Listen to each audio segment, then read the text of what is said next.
right, guys. Joe Khamou show continues. Got a very special guest here, former NFL tight end Zach Sudfeld. Welcome to the show, man. Thank you so much for having me, Joe. I'm stoked to be here. I'm excited to talk to you. We talked a little bit off the air here and prior to recording here before we hit the record button. There's so much going on, so many questions for you, former NFL guy. So I got questions. You were, acquired by the Patriots. You were on the Jets for a bit. You got that inside knowledge. I want to hear Bill Belichick stories. There's so much to uncover and dive into. You play fantasy. I mean, I could sit here and talk to you all day. You're one of those dudes that I could just hang out and shoot the shit with, and we could just have a good time. That's what I feel right now.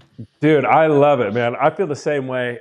It's been a blast. So for those that don't know, we met because last year we did a celebrity fantasy football league. I don't know how I got in because celebrities, there was a very low bar for celebrity, but yeah, I'm not a celebrity either. I'm a celebrity I'm not even a celebrity in my house. Tell me about it. Tell me about it. I think I got second place to you, man. That was a tough championship loss, but that was the first year that I played fantasy football. And so, you know what, to come in second to the counselor, I'll take it. Yeah, and that was a weird one because we had to draft, I think it was mid-season, right? Yeah, it was mid-season draft. I took advantage of the stack. But actually I got Kenneth Walker who had a good season, and then I had Hurts and I had AJ Brown. So I stacked those guys. I just demolished everybody. I'm taking these guys. And I think we had John Brotherton in our league who used to be he was a big actor on Fuller House, if you guys know him from there. And he was pissed because he's a Seattle fan. I took Kenneth Walker. He was pissed. He was losing it. Dude, he was having a tough go on that one. But it was a good year. Do you remember when we beat him and we brought him on a Zoom call and he called us cheaters? He was so bitter. Oh, dude, I love that guy, man. He's sharp when it comes to fantasy football. Yeah, really good. Really nice guy, really personable. So it's good. We should do that. I don't know what happened this year. Why didn't we do it this year? That's a good question. We got to organize it again. Yeah, Hollywood, man. I don't know. Yeah, people got busy. We got to coordinate again. So yeah, I want to hear your story. So you were a former tight end, and I looked at your career. Obviously, like I don't know what happened. Like you were drafted and came undrafted, and then it was a short career, 2 years. I don't like what's the story. I don't know the whole. I try not to do too much diving. I just want to keep it organic and talk about it. Oh man. And I got to give you credit because, again, some people say I harp on players that don't do well in fantasy. I just do that for fantasy's sake. So if I draft a player and they crap the bed, I'm pissed, man. I want my numbers. But people got to realize how hard it is to even make the NFL or even make the UFC. I had a top 30 guy on the other day, Terrence McKinney, top 30 guy. And then like, you don't even get love in the UFC till you're like top 10, top 5, top 15, right? But you made the NFL, which is an accomplishment on your own. Why was it so short-lived? How did it all happen? Can you kind of give us an overview of your story? Oh man, absolutely. Yeah. My story is probably very similar to a lot of guys. It's the typical average career. But so I was undrafted out of the University of Nevada, Reno. So I played there with Colin Kaepernick. We had a couple of really good years, and then ended up getting a shot. Really was hoping to be drafted in the late rounds, and then got a call. I think it was like during the 5th round. There's no way this is legal, but I got a call from my agent. It's like, hey, the Patriots said they want to sign you as an undrafted free agent, and I was like, dude, the draft is still going on, man. And they're like, just take it. So I ended up agreeing that if I went undrafted, I would sign as an undrafted free agent with the Patriots. At the time, they had Gronk, they had Aaron Hernandez, and I was like, "What am I doing here?" But the thought was that I would have an opportunity to be on the practice squad, and then maybe spend a year or two there, and then hopefully get onto the active roster. So rolled into New England from there, which was wild. All of a sudden, you show up and there's Tom Brady, and your locker is right across from Gronk and Aaron. Wild times. We brought in Tebow that year, and anyways, when Aaron Hernandez went through his thing, that was the year. So all of a sudden, I went from a kid who was undrafted, just trying to make the practice squad, to get thrust into the spotlight. Gronk was hurt, Aaron was murdering people, and so I was on the field, catches, passes, and so all of a sudden it kind of picked up. Had a big preseason. Still had no idea what I was doing. I had just learned the offense.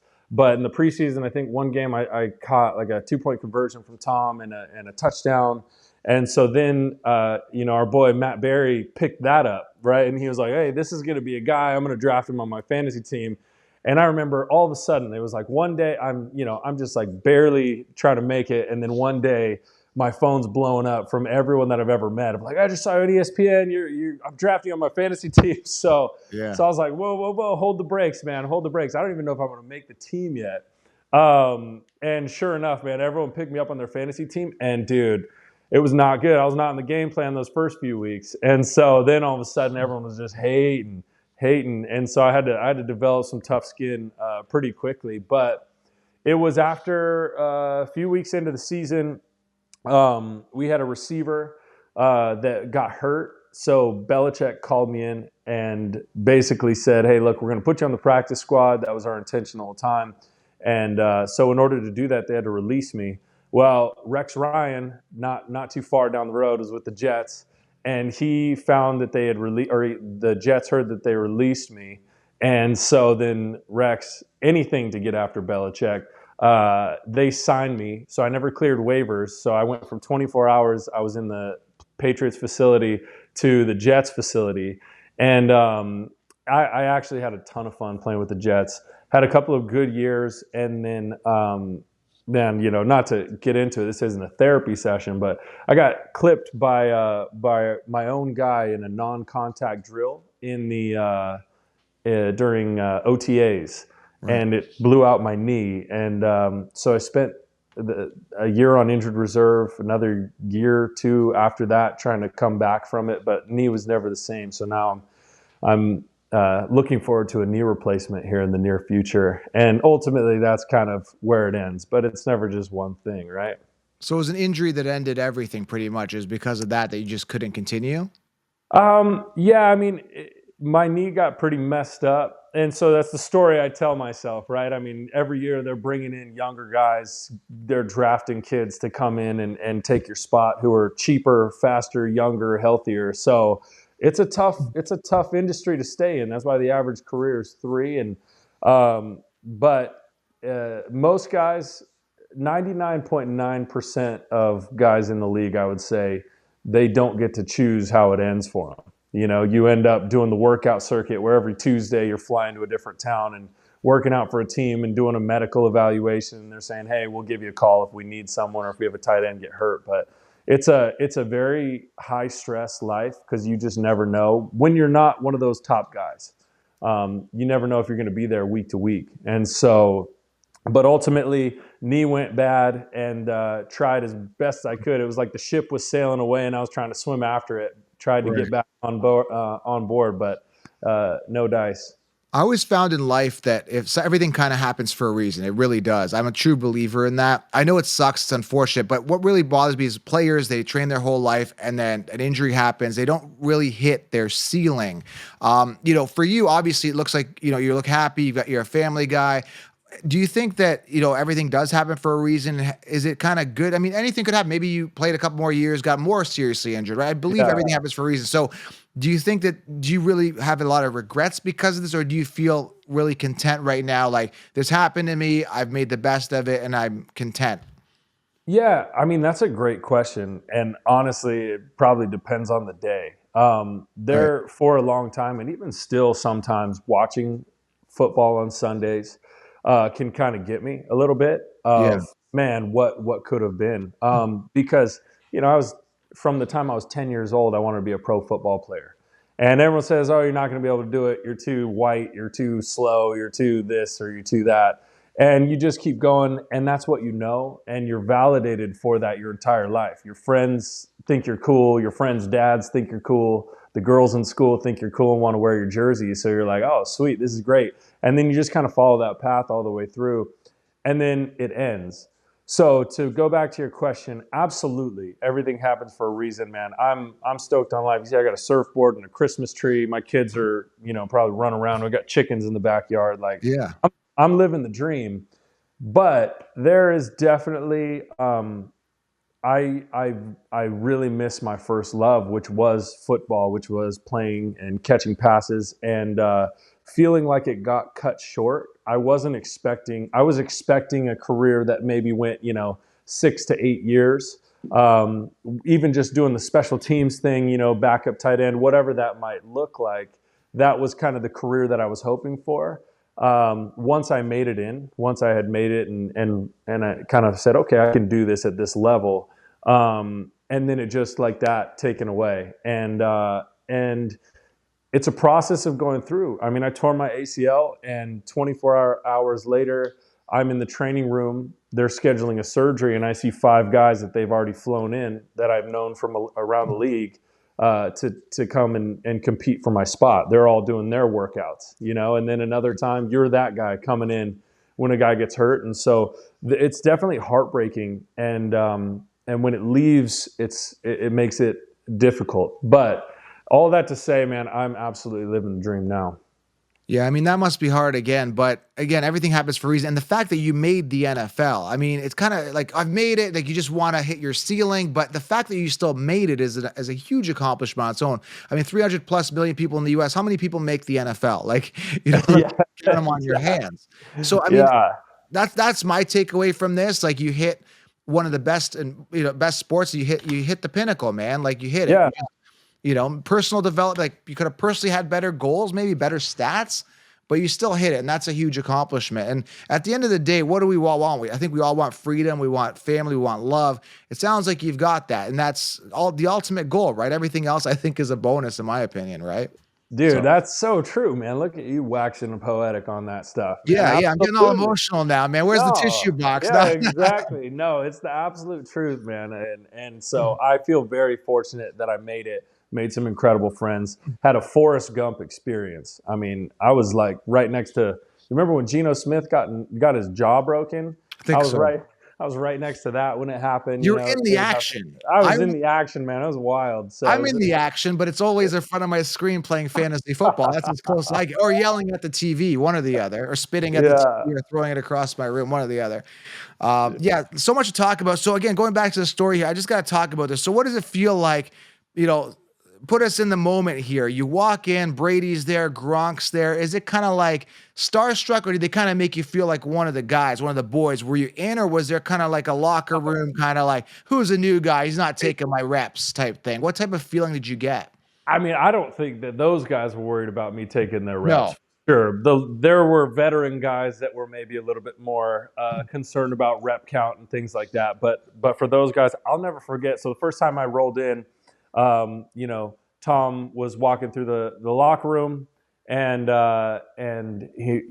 he said, "Hey Zach, welcome to the Patriots." He was so nice. I was like, "Dude, this Yeah. is he's so kind." I family friend Drew Bledsoe has always been kind of a family friend of my extended family, and so he, I think, gave a call to Tom and was like, "Hey, this kid's coming in." So Tom was so kind. When he wasn't throwing me passes, when I was, P squad guy, all of a sudden when I had to start jumping in with the ones because the other guys were hurt, oh man, he is a competitor. I don't know, man. The funny thing, getting chewed out by Tom Brady when you're a rookie and he was like 36, 38 years old, Yeah. whatever he was at the time. How do you respond to that? He's like older than your offensive coach. You're coming from college, and so you're like, he's yelling at you for running your route a yard short, and you're like, do you say yes, sir? Do you say yes, coach? Yes, your highness. Like, how do you Yeah. address the GOAT when you're doing it? That was an interesting thing, but overall, man, absolute competitor, and it was a fun time. Work ethic, like how would you explain his work ethic? So let's say you and I work out at the gym together, right? So let's just Yeah. give an example. You and I work out at the gym. You're Tom Brady, I'm me. What are we doing? How many hours are we putting in? Like, what's the work ethic of Tom Brady that you personally knew him? What is his work ethic like? Insane? Yeah, I mean, I would say no. People ask me this question: was he the first one in and last one out? My experience, he had been doing it for 20 years at the time, or 15 years at the time that I was there. He had seen every Yeah. defensive front. He knew how he needed to take care of his body. So there were guys like Julian Edelman. He would be in there at 5 in the morning. 5 in the morning, he'd be in the pool and he would just be grinding and working. He'd be the first one in, last one out. Tom would roll in for team meetings, and if he needed to work with the wide receivers after, he'd say, "Hey, rookie wide receivers, come work with me," or whatever. And then he was out. He brought his own food, and in the weight room, he kind of did his own thing. I think once you're established at that point, you're allowed to be. You know better than anyone else what that is. So for me as a rookie, I followed every weightlifting plan that the coaches gave me and ate what they told me to and stayed after, and I was trying to be there. For Tom, it's not that I'm negating his work ethic. He was just such a veteran that he had been doing it for so long. You could tell he knew exactly what he needed to do to be prepared, and that's what he did. I got to ask you too, since we're talking Patriots. I heard you have some Bill Belichick stories. Now, I just heard that he was getting a divorce, or this was like months ago. Oh Bill man. Belichick, my first question is, how does Bill Belichick even get a girlfriend? I mean, it's definitely like it's got to be some sort of paid thing because like she's actually not bad looking, and Bill Belichick looks like an angry person. Like I just can't imagine. Did you see his girlfriend, his ex Oh girlfriend? yeah, yeah. I remember her when I think they were together when I was out there, and I remember Really? asking myself the same question because to How? me, man, he was Darth Vader. He was so terrifying. Shoot, I would come around the corner, and we had these long This hallways in one. Gillette Stadium. This Yeah, yeah, one. yeah, It's kinda blurry yeah, here because it's focusing on yeah, my face, but yeah, man, like, I yeah. didn't think that this guy would even, like, know anything about courting a girlfriend, attracting a girlfriend, keeping a girlfriend, pleasing a girlfriend, like, I can't imagine anything with a partner related, but I'm just curious to hear about him, like, was he a miserable old troll in the room? Well, Like, I, was he a nice I, guy? I don't know anything about Bill outside of football. Outside of Gillette Stadium, I don't think Okay. he exists. I don't even know, outside of that. But when I was there, I was terrified of him. I was a rookie, and he was God, man. He was terrifying, and he liked that power. When I went and played with Rex Ryan, he was fun to play for. You could have a conversation. I think with Bill, he always liked messing with you. I'll never forget. I had made the team, the 53-man roster, and my parents were in town for the last preseason game. And so after the game, the next day when they did the final cuts, and I was still on the roster, I was like, "Mom, Dad, I've never done anything for you ever before, but we're gonna go out to a steakhouse, and I'm gonna buy you guys dinner." Right? Yeah, I was just over the moon. I couldn't believe it. They couldn't believe it. So we do this dinner. Next morning, I wake up to a text at 7 in the morning from Belichick Oh, no. of, "Hey, I need to see you in my office. Bring your playbook." And I was like, "Oh, you have to be kidding me. I mean, you have to be kidding me." And so my heart sunk, and I went in there devastated. The parking lot is empty other than the coaches' cars. I drive in. I make the walk of shame. Go. Belichick's office is right in the front. You can't miss it. I walk right in. I'm like, shaky voice. "Hey, coach, you wanted to see me?" And he's like, "Yeah, come sit down." And this dude just sits back, and I sit down, and I'm like thinking, "All right, here we go. I'm about to get fired." And sure enough, he kind of sits there for a second, and he's like, "Hey, so one of your old teammates," he just kind of totally changed his tone. "One of your old teammates from the University of Nevada was released. We kind of like him. We want to ask you some questions about." And he could see my whole countenance shift, right? And he Yeah. kind of smirks about it. He loved laughing at his own jokes, man. He was smirking about it. And I remember leaving that thing, and I mean, dude, I was all twisted up. He just wanted to let me know, "You're not really safe here. We're going to keep you on the team, but I'm also going to mess with you, man." And I still have anxiety about that. Wow, survival of the fittest doesn't exist anymore. He's just a little dude. You're like what, 6'6", 240 pounds at 60 pounds at Mhm. the time, and Oh, you're yeah, like, 265. Yeah. and you're intimidated by. He's a little dude, right? He's got to be what, 5'7", 5'8", maybe. If he's Man, like, I don't even remember. He seemed bigger than me. I wouldn't even know, man. I would not know because that didn't matter. I was terrified of the man.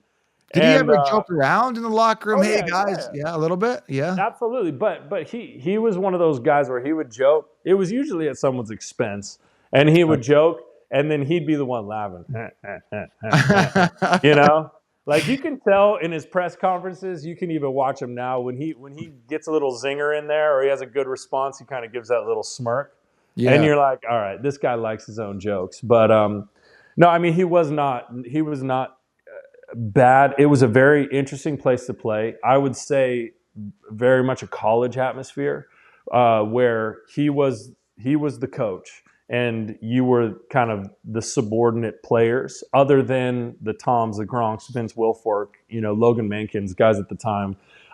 Whereas other, like with the Jets, everyone's a professional, right? So instead of yes, coach, yes, this, you'd call people by their first names. They understood that they were pros and you were pros. It was just an interesting dynamic in New England, and I always wonder why. It's an interesting anecdote that a lot of the assistants go different places. Josh McDaniels, Matt Patricia, and they go to some of these places. They try to implement that Patriot way system and don't have success. And the Patriots had a lot of success with that system until this year, maybe. Well, that's Um, almost proving that it was the Brady factor. People saying now it's the Brady factor. It's not yeah, even the Belichick. Now he's really starting to fade out, it seems like. I don't, it seems like Brady was that it factor, right? I don't know. yeah. I think that Tom wanted to win. Tom is a ridiculous, ridiculous competitor. It didn't matter if it was 7-on-7 in the offseason. You better run your route right, and he's going to win. And that was great. It's what makes him great. He also took pay cuts. I mean, dude, one year he bought new weights, new dumbbells for our weight room out of his own pocket, right? I mean, I Wow. think that he was always trying to say, look, I'm willing to stay at this level pay wise and be a team guy as long as you bring in the players. And that's where they brought in the Randy Mosses at the end of their career, or Darrelle Revis, and they won championships that way. So they had an interesting structure where they kept a lot of young guys, a lot of guys who were on their first contract that could do the special teams, that they could get in and plug into their system. They kept some of their star players, whether it was Aaron Hernandez at the time, Gronk, Will Fork, Tom, those guys. And then they brought in these veteran guys who said, all right, I'm done having fun playing football. I want to come and win a Super Bowl for 2 years. And that was kind of this model that they brought in that worked for Belichick, because you're not paying Tom the GOAT money, right? The greatest of all time money. He's taken some of that. And sometimes I wonder if maybe Tom got fed up with that, Right. of like, man, I'm really giving a lot here and I'm not getting the credit. And I think his and Belichick's, I'm just speculating. I wasn't there long enough to really know the ins and outs, but his and Belichick's relationship was always business professional. It was not buddy buddy. Really, Yeah. I would have guessed that these guys were going out picking up girls together, and I thought Belichick was Tom Brady's wingman. That would have been my guess. Maybe Tom was Belichick's wingman and that's how he got that lady, I don't That's know. probably how it worked. Maybe she was aiming for Tom first, and she's lowered her standards. I just got to get close to Tom because I think Dude, actually when Tom left, ironically, timeline. I think when Tom left, they kind of broke up during the time where Tom was leaving. So maybe, I mean, you never know. man, maybe she just wanted to be close. That's tough, man. I will say though, so Bill's son Steve was like a quality control coach and then an assistant coach while we were there. Yeah. Kind of my experience with Steve was the opposite of Bill. He was super fun, man. He had nice long hair. He had the lettuce, coming out of the back of the hat. Man, it was like a really chill dude. So maybe outside of Gillette, Bill is just a total, grandpa of a fun hang. But Teddy man, bear. inside the facility, that was sketchy. So I wanted to ask you a little bit about egos. You don't have to necessarily name names, but I found like, for example, this one guy I remember years ago, he was a backup quarterback for the Steelers, Taj Boyd, I think it was. I Yeah. heard stories like he was just not being, Big Ben wouldn't give him any attention. Big Ben was a big dick in the locker room, stuff like that. Was there a lot of egos and a lot of like people pushing people down and kind of favoritism towards that player and that player because he did something like a favor for that guy or their friends, that they would have that relationship and that would translate into point production or distribution during a game? A lot of egos, a lot of people, like especially with quarterbacks. I'm the quarterback, you're not going to steal my job, because off the field you don't see it. Like, oh yeah, he's the new rookie. He's my backup running back. I wish him the best. No, you don't wish him the best. If Right. he's gonna take your job, right? Yeah. So how much of this is like not talked about, and does it go on a lot in regards to like battling and stuff like that? I would say that so I've heard the stories, Big Ben, things like that. My experience, it is a shark pit for the position rooms during training camp. Absolutely what you said is true. you are kind of buddy-buddy with the guy sitting next to you, but you also secretly want them to tear your ACL because one of you Yeah. is going to tear an ACL. It's happened to me. It's happened to everyone. One of Yeah. you is going to, and the other person's going to get an opportunity, right? And so, like, you're not actually actively seeking that, but you are sneaking reps whenever you can. You are not really looking to, build them up. Now, if I'm an established player, if I'm an 8-year veteran and you're bringing in a rookie, this is the game. This is how it goes. So I had people like that, Daniel Fells and Jake Ballard, when I first went into New England, who were like, hey, look, we like you. And maybe they weren't intimidated by me because everyone thought, he's going to be on the P squad, not going to actually take one of our jobs. Yeah. But they were very good to me.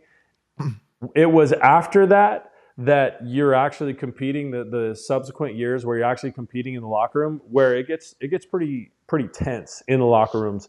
As far as like a Tom Brady, man, he's not worried about it. I mean, No. he had Ryan Mallett as his backup at the time, and then they brought in Tim Tebow, and that was just like, he was just messing with Tim all the time just for the fun of it.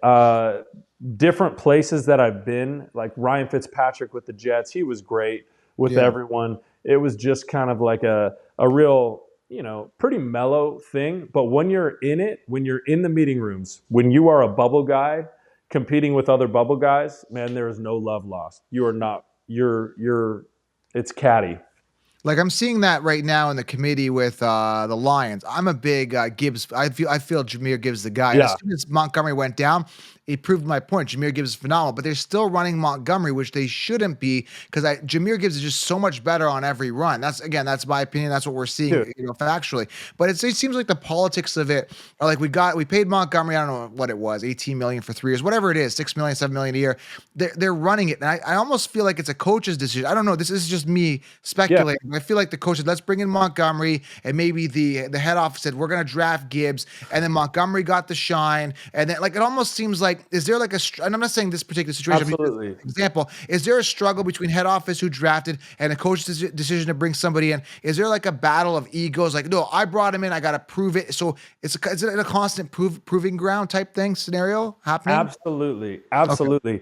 The front office, they're bringing in guys, right? They have to validate their picks. That's how they Yeah. keep their job. They keep their job by bringing in good draft picks. That's really what you do. And getting guys from around the league that you bring through free agency. So if they pay someone, if they draft someone in the second round, I always tell people this: an undrafted free agent that actually makes you don't understand how difficult that is, or for people who are these later round draft picks to have a shot. Because if I bring in a second round pick, I don't care if he drops every pass, right? If he drops every pass in preseason, you're going to play him.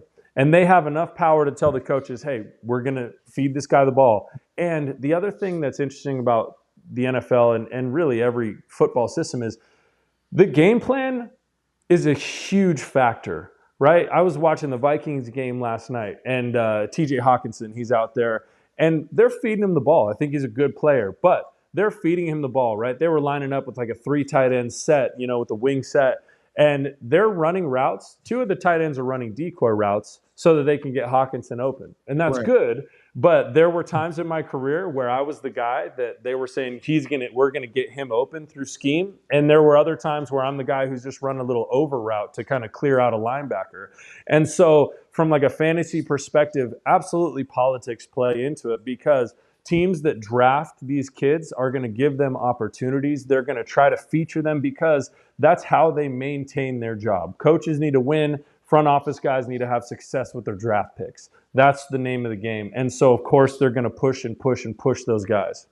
I don't like the game lately. This year pissed me off. There's too many Dude. committees. There's just like it almost seems like they want to get rid of the workhorse running back. Why do you Oh, think yeah. that is? Do you think it's because it's like an injury preservation thing, which it's happening a lot? I think it's partly that, or do you think it's now that there's more prop sites coming up and it's like, okay, we can't have one player going over this thing. So we got to use, multiple backs. I hate this running back by committee. It was kind of cute. And Yeah. we kind of get it. Ingram and Kamara years ago. Now it's like everybody's doing it. Why do you think they're really doing this? I think there's a number of reasons. I think, first of all, it's money because you can bring in a kid fresh out of college who has no mileage on him. You can hand him the rock. The difference between give him a Madden score, 99 overall, and like an 85, Yeah. you're talking offensive line, you're talking scheme, you're talking so many factors that go into it. Like a running back's ability to read the hole, you don't have to be that great, to have that. There are some guys that are special. You have a Derrick Henry and things like that. But I think they've found in the NFL, you can keep these guys on their first contract, right, where they're making league minimum, where they're making rookie money. Once you pay them that second contract, it's the same with special teams. This is what happens. Like before my second contract, of course they're going to bring in some undrafted, linebacker to go run down on special teams because maybe he's a step faster, he's had one less injury, and they can pay him league minimum, which is rookie minimum, versus paying me second contract money. So you really have to distinguish yourself in a way. So then as far as running back by committee, the number one thing is let's just keep it cheap. If we have one guy who's a little bit of a bruiser, one guy who can get in there on third down and pass pro, and one guy who can get out there and is a little shifty, be a receiver out of the backfield, that's cheaper than having one guy that we got to pay all the big bucks to be that guy for us week in and week out, plus injury. I mean, dude, every catch that I had, I paid for. Like, you get hurt. And I'm not built like a running back, but these guys get smoked, man. I remember seeing some of our running backs man, just absolutely destroyed. You don't know where the hits are coming from. Right. These guys are just humming at you. And so you don't know week in and week out if someone's going to have a contusion, torn ACL, or, that wear and tear gets you over the course of a season. I think they've seen that. This really pissed me off with Bijan Robinson this year. Again, but I used to see it. Remember when Zeke came in? I don't know who the running back was. I think it was 2016. I think it was like DeMarco Murray or one of those guys coming off a 1,000-yard season. And then Zeke came in, first-round pick, immediately took the spot. And then Arthur Smith is just not running but Bijan. He's just not doing it. He's running fifth-round pick Algier, and he's putting Patterson in. This year just pissed me off with a lot of stuff. First-round pick guys are just not getting the volume that they should be. It just seems like there's no value in like first round. It's weird. Yeah, absolutely. And especially in that running back position. But I think, like, you have a Derrick Henry who's an absolute freak of a human being, a freak. Man, you can only take so much punishment. You got a lot of other, like, just fantastic players on the other side of the ball trying to take you out. And so to rely on a single running back week in and week out, I think that's tough, man. Yeah, I mean, I miss the Adrian Peterson days. Adrian Peterson, 2,000-yard. That's the type of stuff I like. And again, the workhorse just seems to be fading away. It's very unfortunate. Yeah, I think it'll continue. That trend will continue. I think we'll see fewer running backs drafted in the first 3 rounds. I think we'll see fewer running backs on their second contracts. I think that the money for the running back position is going to go down, unfortunately, and it'll go the way of the fullback. I mean, just in that it'll be by committee. They'll try to find, because everyone's trying to hack. Everyone's trying to bring in some tight end who they can put in the fullback position when they want to. They're going to do the same thing with running backs. Hey, this is a guy who can play slot receiver, or we can put him in the backfield, right? And it'll just continue to evolve that way because they're trying to any advantage that you can have. It's such a cutthroat league, though. Like, if you're not the hot thing right now, like, we don't want you. That's what I find. Like, even Austin. Hey. Go ahead. Sorry. Oh yeah, go ahead. No, like Austin Eckler, he wanted to get paid. He had a couple good years, right? And again, I think he's just a product of the offense. I don't think he's a spectacular running back, and I've been calling it. Now he's finally declining. He was asking for a big contract, didn't get it, didn't get paid. It's like, it's just they love them, and then they kind of just like hate them. Or like, you're nothing to me now type thing. That's what I feel, right? It's like, who's hot now? Give me what's hot. What are you doing for me now? That's what it is, even with committees, right? And I kind of understand these running backs wanting to get paid, but it just really seems cutthroat. Did it feel cutthroat being like, I think you kind of hinted at, like, it's really cutthroat in there. Absolutely. First of all, I want everyone in the league to get paid. I want everyone to make all the money that they can, and there's no contract big enough for anyone. I don't care who they are. I want them all to get paid because you made it. Experience, you made it, and it is cutthroat because the minute that you're not valuable to them, the minute that you're not more valuable than 52 other guys or 53 other guys, you're gone. And there's no love lost. It's just, hey, see you later. And so, I mean, my experience with that was even after my first year with the Jets, going into the second year, had some catches, some production at the end of the season. So coming into year 2, thinking, all right, I'm going to get some good burn here. Um, the narrative was they were going to draft a receiver in the draft. They had like 12 draft picks this year. John Idzik was the GM. And anyways, the receiver they wanted went by. They picked up a kid in the second round, Jason Morrow. So a second round tight end they picked up. So all of a sudden I go from, OTAs having a lot of reps, getting a lot of reps with the ones. And then all of a sudden I realized, because I'm smart enough to understand how the game works, they're bringing in a second round draft pick. I could be, 10 times better than him. I'm not going to play. Going back to what we were saying about the GM, right? I'm not going to get the opportunities that he's going to get, and it is what it is. So you work your ass off. You're like, hey, I'm going to grind. I'm going to stay positive and do this, but I got to find a way to make myself valuable here, because all of a sudden I'm on the chopping block. And sure enough, man, week one comes by, and I realize the game plan comes out, and I'm not in it at all. There's like maybe 3 plays that I can get in on offense as a third tight end. And so I went up, man, the special teams coach, I was on 0 special teams. And one of our linebackers got hurt, and they needed someone to run out on kickoff. And I didn't even ask. I just ran out there on kickoff. And I think people were like, who's this lanky white guy? We don't need to block him. And so I ended up making the tackle, right, on the first one. Got very lucky in that. And then I told the special teams coach after, like, hey, man, I want to be on every special teams, right? Like, I got to be on the field. Otherwise, I'm going to be out of the league. And sure enough, I mean, that's what I had to do. I became a special teams guy that year. Never had done special teams in high school, in college, anything like that, but just to stay on the field, and ended up, I mean, I think I had like 20 special teams tackles. Those guys couldn't figure it out. They're like, who's the white guy? We don't usually need to block those guys. Wow. So this is way a little off topic here, but I don't know if you can answer this. But is the NFL scripted? Straight to the point. Because again, I just had Brian Toohey on. Is there anything, any inkling, or is that something you can't talk about? Or No, I've like I told you, man, I'm an open book. My experience with football is every single person, and now I don't know top down, I don't know refs or anything like that, but I don't care about anything other than my job. I care about my team, but I cared more about my team in college. Like, I just want to perform, to grade out, to do a good job so that I can keep my job.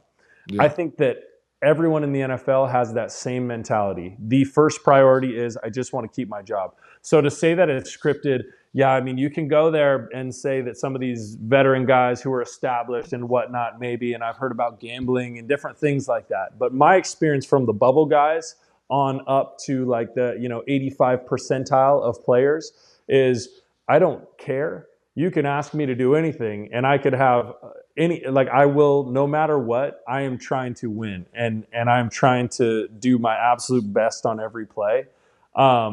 And so scheme wise, coaching wise, I can't So it speak to could come. that. Okay, so it sounds like it's coming from up above, and even some of the bigger players like a Brady or someone like that. I'm not saying that that's what it is, but I'm just thinking Mm-hmm. hypothetically here. It sounds like you're just moving pieces on the board, right? And then someone moves a piece. So if they don't want to win the game, maybe they'll pull a better player or move that way. So it sounds like somebody is moving. If it is, we don't know. Yeah, If it is scripted, it doesn't sound like it's coming from the 85% of the average player. They exactly. do what they're told.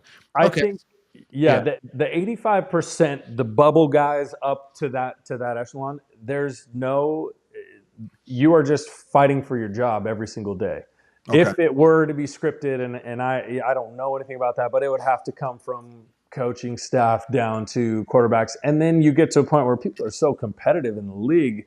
It's like, people ask me if NFL players do steroids, and I'm like, man, guys got drug tested all the time. Like, at the time, I wouldn't have been. I'm a fairly sharp dude, and I wouldn't have been able to figure out how to get away with any PEDs. So it's one of those things that's hard for me to believe, but at the same time, I don't know. Crazier things have happened.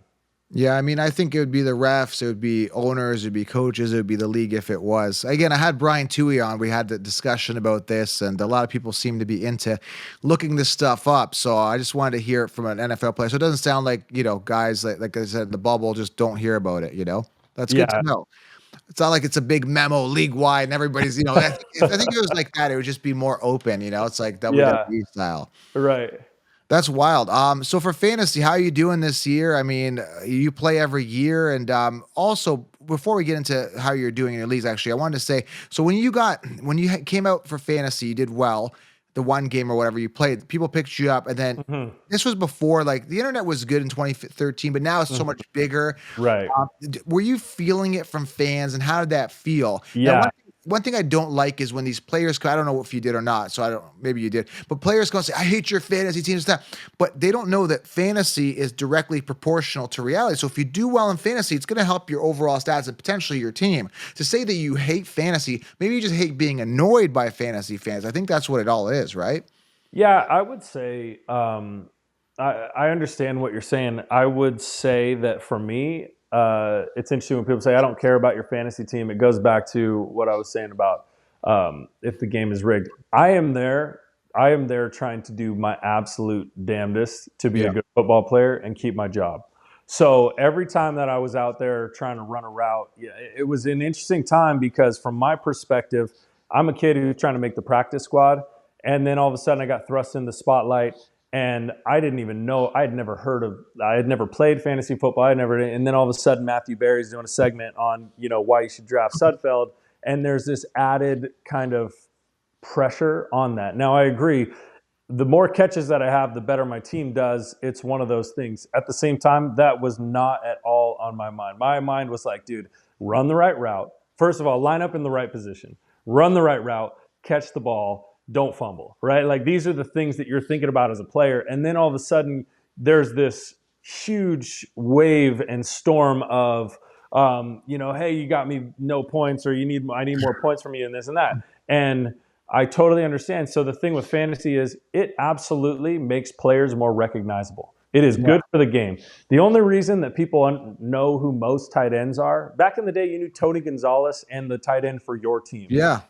Now you know every single tight end, and you can have an intelligent conversation about any offensive player other than O lineman, right? Yeah. Back in the day, you knew your team. If you were a Niners fan, like I was growing up, you knew them, and then you knew like the best five players in the NFL. Now everyone is a personal brand. So I encourage like NFL guys take advantage of being a personal brand now. Fantasy football is good for this. It Yeah. creates so much buy-in from fans. I think it's a very good thing. But as a player who was just trying to play, there were definitely times where I was like, "Hey man, I'm just trying to be a football player. I'm just trying to keep my job and pay my bills, and so ease up, man."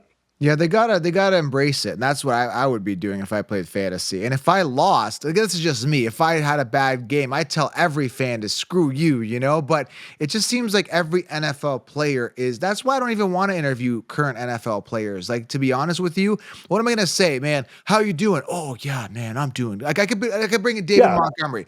He just checked my story mode the other day, right? Because I was talking shit about him, right? So he's in my story. I could see that he viewed my story. So if I invite David Montgomery to the show, hey David, how you doing? Yeah, man, I'm feeling good. I'm feeling good. You know that Jameer Gibbs like pretty much stole your job when you're out. Oh yeah, I love that guy, man. He's my bro. Like, what's he gonna say? Like, he's not gonna say, yeah, "Oh, screw dude. that guy. I wish he broke his leg." Like that's what I don't like. I don't like that no player for majority people are just not authentic. They're just kind of like Yeah, it's cookie dude. cutter. Like, All no, right.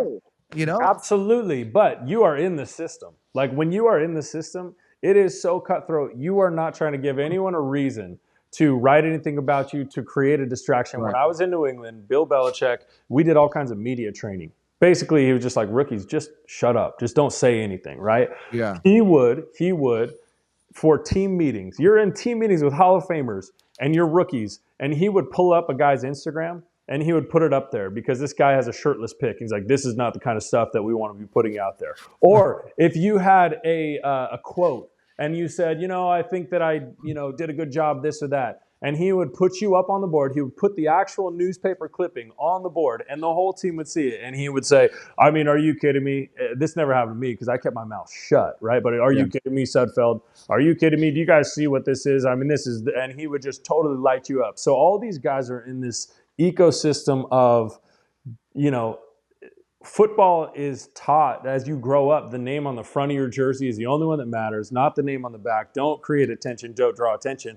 And so guys feel stuck and trapped to where they don't want to be honest. or they don't want to be real. Because if someone were to come up and say, yeah, I hate that guy, I hope he breaks his leg, that will be the first page of Sports Center. Everything will blow up. And it's true.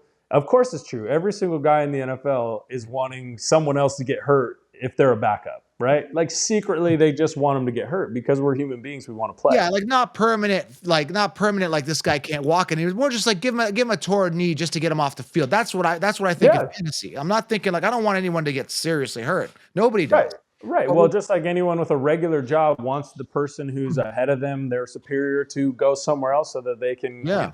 it's just human nature. So of course, so people ask these questions and then the answers are always like, no, I'm just trying to be a good teammate. And like, yeah, you're trying to be a good teammate, but also deep down, you only made it there because you're a competitor and you want to spin. Yeah, that's why I like MMA. They're a little more real. I'm gonna smash that guy because they gotta punch people. There's They certain don't have sports where they teammates, dude. yeah, we're all human. And that's why I created this show because I don't think there isn't a show where people are really telling the truth about this stuff. That's what really bothers me. I hate hearing interviews. Oh, how do you feel about this game? Yeah, man, I feel really good. My neck's a little sore. Yeah, man, you almost lost your job. Oh, that's cool. That guy's doing really well. I'm rooting for him. You're not rooting for anybody. Don't Yeah, lie. but I mean the system has created that with players. I I hate totally that. agree with you. Now, I wish that it was, true free speech and you could say whatever you want to. And I mean, now I'm an open book because I don't, I have nothing to lose really. But back in the day, I kept my mouth shut. I didn't have anything to say about anything because any distraction just gives them a reason to not be in. Like I remember when they brought in Tim Tebow when I was in New England, and Tim is a decent player. He was at the time.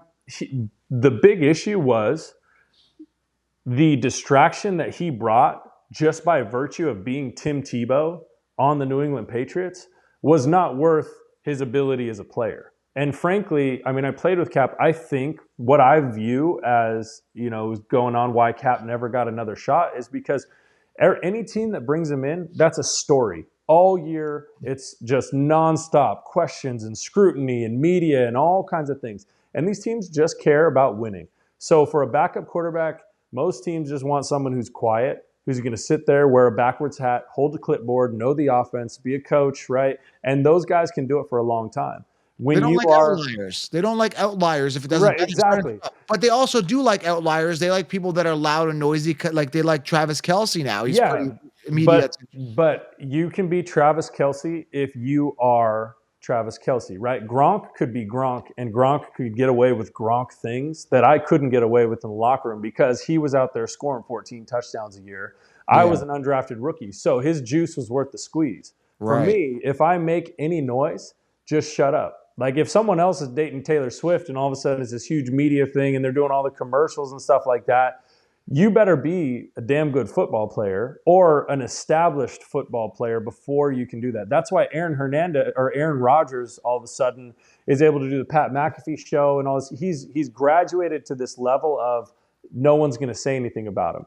But if you get a young quarterback, if you had Justin Fields going on the Pat McAfee show, people would be lighting him up. People would be absolutely eating his lunch because you haven't established yourself, you haven't done anything, and that would probably good chance cost him his career. So we've created this system where it's hard for players to actually be honest about anything and they're just trapped. Yeah, I can see that. And sometimes we don't put ourselves in their shoes. Cause I remember working for people and I was in an office, I had 9 to 5, I had a boss, and I'd be on the computer. And then when the boss walked by, oh, I got to shut my screen down. I wasn't looking at Yeah. anything inappropriate or anything, but just, Yeah. just cruising the internet. They wanted us Totally. doing our work. And you just had to play by the book or else you're going to lose your job. So I think that's what everybody is thinking. But sometimes we don't think that, like, cause they have the stage and they're, in front of everybody, like, just be honest, but they're just trying to keep their jobs by the sounds of it. Absolutely. And the other thing that people don't recognize about a lot of these football players is they're kids. I mean, like Yeah. kids, right? And most of us come from a world where they're good at football. We're not smart. We're not like savvy. We're just good at football. And so you're 21 years old, and all of a sudden you're thrown into the NFL, and people are watching you, and you got people wearing your jerseys, and people counting on you, betting on you, all kinds of stuff. That's not only a lot of pressure, but you're just Right. a kid trying to play football. So I'm obviously I was a player, so I have that thing. Now, don't get me wrong. they're the luckiest people alive. You're getting paid a lot of money. I paid to play football my whole life until, you get to the NFL, and then all of a sudden someone was giving me money and I couldn't believe it. I was like, this is wild. So there is that. But I would say if you go up to the upper levels and you look at how the owners have created this system, all these teams are billion-dollar entities, right? What's Yeah. Roger Goodell's salary every year? What is all this stuff going on? Because what those guys want is to orchestrate. They want the Travis Kelce's and they want the guys like that are going to be, like Russell Wilson's, right? Who are going to do the Bose commercials, the JJ Watts, those kinds of guys, which for the players is very annoying. It's like, look, either we're all going to be quiet and kind of do this together like a military thing. It's like some of these military guys who are on social media where the Marines never say anything, but then one guy's, super famous for whatever they're doing on socials. There's some of that element to it. David Goggins. Yeah, Yeah. He was a Marine that there you really go. shined. Yeah. Yeah.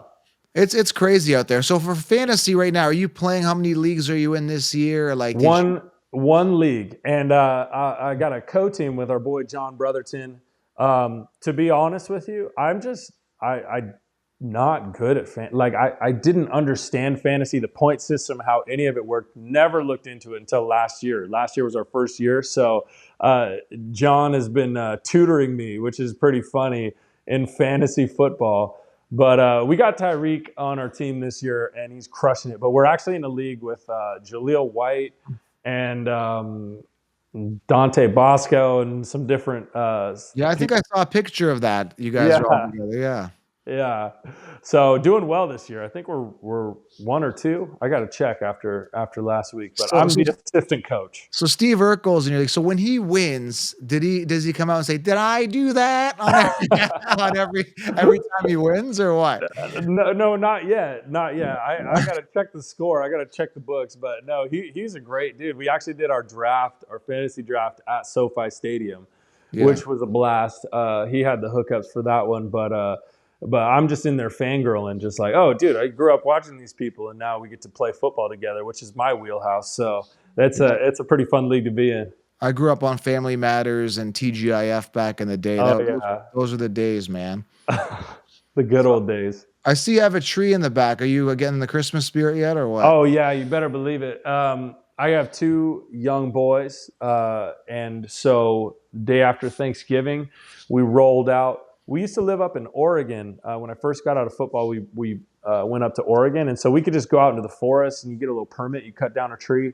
This one, we're down in San Diego now, so we went to the old Home Depot, picked out and so getting into the Christmas spirit down here in Southern California. Is it hard? Like I'm in the Northeast, so I can't imagine a Christmas without snow. Is it tough without snow? Like, dude, I was swimming in the ocean with no wetsuit yesterday. Wow. And so we usually go up to Oregon. My family's up there. We'll go up there for the holidays for a bit, just because it doesn't really feel like Christmas when it's sunny and 75 outside. That being said, like, I'm not complaining about it. I like to go visit the snow. I don't like when the snow visits me, so I don't mind being down here in San Diego. Yeah, man, that's awesome.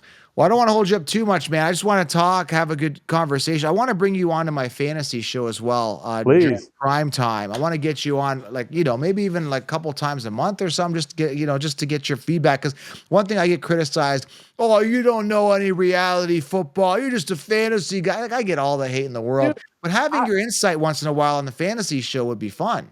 Yeah, man. And that would be my pleasure, because what's funny when people say that is, by being a football player, it doesn't make me an expert in any way, shape, or form of fantasy. You want to talk about coverages? If you want to talk about like offensive, defensive breakdown, position battles, I got you. I have my PhD in football. When you want to talk about fantasy points, how it works, who's going to score, even like game plan type of things, I don't know anything. I don't know how any of that works. And I can tell you that, like for me, my fantasy thing is you want receiver quarterback connection, and you want tight end quarterback connection. And if you're going to draft a running back, look at their O-line, because people give running backs way more credence than they should, because the O-line is what it's all about. I mean, that's who wins football games. They are the workhorses out there.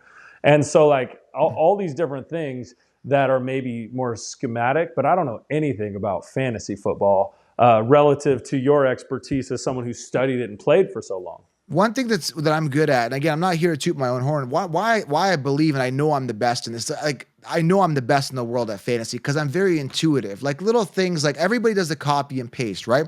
I was the only one that was telling you pick up Laporta. He was prime for a position of volume. He had Williams going on, like on it was suspension. You had, you have Amon-Ra St. Brown, but outside of Amon-Ra, there was nobody really that was there, right? So I'm just like, okay, there's an opportunity there. Tank Dell, like this is a reason because I was interviewing beat writers last season, like it was 2022 season. I had all the beat writers on, pretty much almost all teams covered. I was getting beat writers on again, going back to the cookie cutter bullshit. It's Mm-hmm. like, hey man, like who's going to be starting? Oh yeah, you know what? That player is doing really good. Like it wasn't like thinking, I'm like, dude, like Damian Pierce last year. I'm like, he's going to emerge. Like, yeah, but the running back ahead of him this year, I was like, I even called the beat writer. I'm not going to say his name, but Texans beat writer. You guys could look it up. Nice guy. I'm not talking bad. I'm like, I'm telling you, Dell's going to emerge. I think he's the one. He's like, yeah, but Robert Woods is the one. I'm like, no, he's not. Robert Woods years to while. It's like having that intuition, that knack. Whereas even beat writers don't know crap. They're just going to tell you, by the book, politically correct stuff. I don't like Yeah. that stuff because I'm an outlier, because I think outside the box. That's how you succeed in fantasy, in life, and in everything. I think you just gotta be a thinker, man. Absolutely. But what's interesting, I remember being in the locker room and these writers would come in and ask questions after practice, right? They'd have media time. They'd Yeah. come to your locker and you'd be like half naked and they'd be asking you questions, right?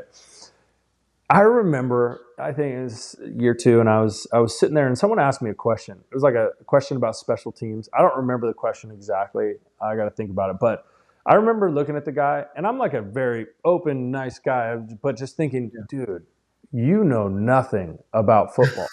Like Yeah. you literally just like you asking me this question shows me how little you know about football. Right. And then I from that moment I kind of flipped the switch of like, dude, I never read anything that anyone writes, or even when I listen to the broadcasters on games, they have to have something to say. But like none of them know what they're. Some of them maybe know a thing or two about what they're talking about, but you don't know the game plan. You don't know if they're supposed to run a 14-yard route comeback or a 17-yard comeback. But everyone talks like they know, right? It really is intuition that matters because everyone will just wax poetic on whatever they've got, that they think is right. But to actually understand the game of football or to actually understand fantasy, like you really have to take a deep dive. And a lot of the so-called experts are not experts. And that's what bothers me with fantasy. Well, that's a good thing that I really exploited is the fact that everything is cookie cutter, right? They take last year's top finishers and draft them in the same order. And I told you, be careful with Cooper Kupp. That team was built up. Yeah. He's not going to perform the same way. I warned about a lot of players. Dalvin Cook coming off in the 5th round this year. I'm like, are you kidding me? He shouldn't even be on the Jets. They got Brees the Beast. Mike Williams, I saw that injury coming. There's so much I see and I'm able to kind of avoid because I'm always thinking like steps ahead. I look at patterns and trends and stuff like that. So that's kind of been an advantage for me, like in this industry. And I want to bring the same to the sports talk here, like having you on, talking about being honest, being real, being genuine. And again, even with these beat writers, what are they going to ask you? What are they going to say? Oh, Mr. Sudfeld, how did you feel after that hit today? Like, how are you feeling before the? What are you Yeah. gonna say? Oh, I feel like shit, man. Get the fuck out of Yeah. my face. Like, what are you gonna say? You're I gonna mean, say, that's how most guys are feeling, but they're not going to say that. You're just going to keep your mouth shut, or they'll ask you a question about like some, hey, when what do you think about on this special teams play that happened, and then they're trying to like act like they know what they're talking about, and you're like, dude, I mean, honestly, it's like one play out of 50, right? Can we just like, what are we talking about? yeah, it's just cookie cutter stuff. Everything, even podcasting, like with these mainstream networks, is very cookie cutter. Another thing that really bothers me in fantasy and reality is when a player plays like shit. Like he plays like trash, and they're like, oh, he had a lackluster performance, or he's underperforming. A perfect example: who was it this year that was underperforming? Oh man, it was just someone they talked about. Cooper Cup. They're just like, yeah, man, Cooper Cup's not been the same. I'm like, dude, he plays like shit. He's crap. He's garbage this year. Stafford's not the same. They're not the same team. They're just not like. Why can't we just call it what it is?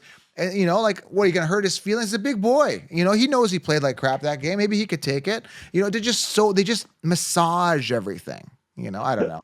They massage everything, dude. I mean, I will tell you, Cooper Kupp, Matthew Stafford, all these different guys. I guarantee that they're out there trying to have the same year that they had last year. And when you play like shit, you know it, and it sucks, man. And so then you're doing everything that you can to just go. And what's wild about football is sometimes, man, the ball gets tipped your direction and sometimes it gets tipped the other direction. Momentum is a crazy thing, all those different things. So it is very hard to pinpoint. And that's why I think intuition, like you said, is probably the best way Yeah. to have success, at least in fantasy.